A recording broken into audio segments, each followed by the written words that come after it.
Land for job मामले में लालू प्रसाद यादव से ईडी की पूछताछ जारी है। सूत्रों से मिली जानकारी के अनुसार लालू यादव के ईडी ऑफिस पहुंचते ही सबसे पहले अधिकारियों ने उनका हालचाल पूछा। फिर लालू यादव को पूछताछ के लिए रूम में बिठाया गया और उनसे उपस्थित पंजी पर हस्ताक्षर करवाया गया।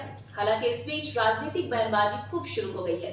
तेजस्वी यादव ने ईडी के समन पर कहा है कि चुनाव से पहले ये हर बार होता है, ये कोई नई बात नहीं है, अब तो आदत सी हो गई है। जबकि बिहार सरकार से श्रम संसाधन मंत्री संतोष कुमार ने कहा है कि राजद और तेजस्वी यादव को चुनाव फोबिया हो गया है। तो आई है तो भाई हम लोग तो जो नियम है कि हम लोग तो मदद हमेशा करते, जब बुलाता लोग जाते हैं। लेकिन हम आपसे पूछना चाहते हैं, ईडी, सीबीआई, इनकम टैक्स, हम लालू जी, तेज प्रताप जी या मीशा भारती जी या हमारा पूरा परिवार, राबड़ी देवी जी, आप लोग गिनती भी भूल गए होंगे कि कितने बार हम लोग गए हैं। बता दो कितने बार गए, कोई एक जवाब दे दो तो। अरे इस सब से कुछ होने वाला नहीं। जितना इस संस्थानों का दुरुपयोग करेंगे, संवैधानिक संस्थानों का, जितना भी इनके सोच के हिसाब से ये हमको तंग कर रहे हैं, लेकिन हम हो रहे हैं और मजबूत। बिहार की जनता बिल्कुल, जो मामले में लैंड फॉर जॉब में जो एक्यूज है, जो इशू चल रहा है, तो उनको तो जवाब देना ही ना पड़ेगा। बिहार में जमीन लेके नौकरी देना, इतना बड़ा कुकर्म करके अगर कोई सोचे कि बिहार में, और माननीय प्रधानमंत्री नरेंद्र भाई मोदी और माननीय मुख्यमंत्री नीतीश कुमार जी के नेतृत्व में सरकार में कोई गड़बड़ करके कोई सोचे कि बच जाए, वो बचने वाला नहीं है। और न्यायिक प्रक्रिया है, जांच होगी, जांच साबित होगा तो जो उनको कानूनी कार्रवाई होगी, नियम संगत तो होगा उन पे। नहीं कर रहे चुनाव से पहले इस तरीके ऐसा कुछ नहीं है। चुनावी फोबिया है उनके अंदर।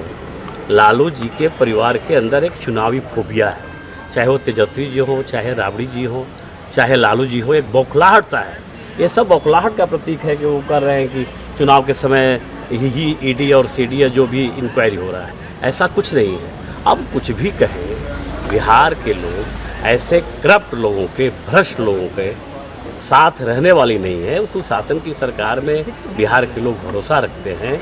आने वाला 25 का चुनाव पता चल गया, उनका तो ज़मीन खिसक गया है। अब कहें तो क्या कहें, उनके पास विजन क्या है?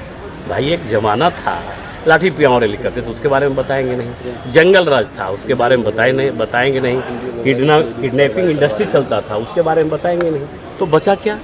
यही ना बोलेंगे, क्या बोलेंगे? के बदले जमीन, और लगातार उसमें चल भी रहा है मामला, पूछताछ हो भी रही है। जो भी दोषी होंगे किसी हालत में भी बचने वाले नहीं हैं। न्याय के साथ विकास है, कानून के हाथ खुले हैं, ईडी स्वतंत्र एजेंसी है और वो पूछताछ करेगी अगर कहीं कोई मामला है। और सब लोग जानते हैं कि नौकरी के बदले ज़मीन लिखाई गई है।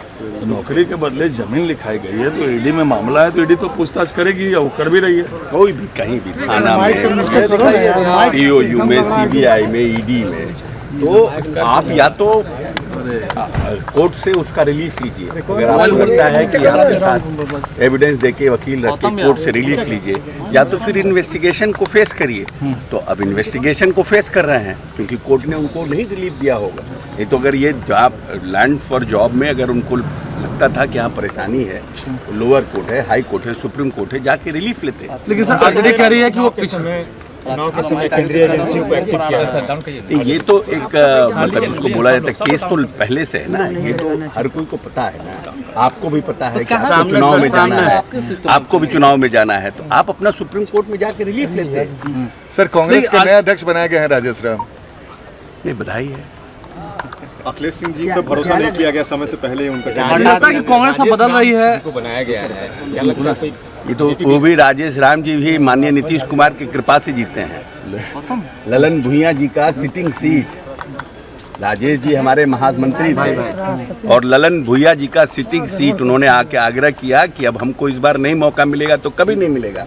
और हमने माननीय नेता नीतीश कुमार जी का पैर पकड़ कर ललन भुइयां जी सिटिंग सीट, जेडीयू का सिटिंग सीट था ललन भुइयां का, और उस सीट को कांग्रेस के खाते में देकर उनको चुनाव लड़वाया था। नहीं आपको लगता है कांग्रेस क्या उस कालखंड से बाहर? अब देखिए ना।